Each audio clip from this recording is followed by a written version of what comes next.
Una pergamena a testimoniare l'inizio di una nuova stagione per la città e per il mondo sanitario della Marca. Con una firma simbolica ha preso ufficialmente il via il corso completo di laurea in medicina e chirurgia per la prima volta in città Treviso. 60 matricole sono pronte a entrare nelle nuove aule dislocate tra il CRAL, l'ex distretto militare e l'Ordine dei Medici, numero che potrebbe arrivare fino a 80. Calcolatrice alla mano, una volta a regime gli aspiranti medici pronti a popolare il centro città saranno 360.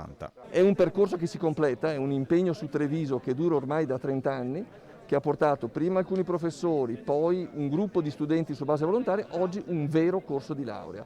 Ed è anche una sede di un grande impegno assistenziale, come sapete, in epoca Covid, questo è importante. Di giornata storica parlano il sindaco di Treviso Mario Conte e il direttore generale Benazzi, che hanno giocato la partita accanto all'Ateneo Patavino e alla Regione che con il governatore Luca Zaia già guarda il prossimo obiettivo, la consegna del nuovo ospedale. Siamo ormai a buon punto, nel senso che pensiamo a una consegna per la primavera 2021, quindi vuol dire aprile-maggio.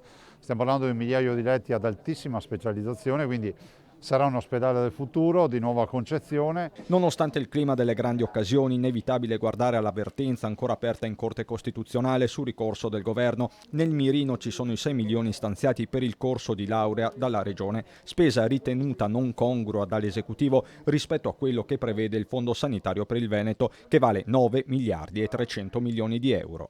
Noi siamo convinti che dei 9 miliardi e 3, se togliamo 6 milioni per far partire una facoltà che forma medici per curare i veneti e non solo, non sia una spesa incongrua. E per questo motivo siamo davanti alla Corte e aspettiamo ovviamente la sentenza. E comunque noi ci batteremo fino alla fine, l'università andrà avanti.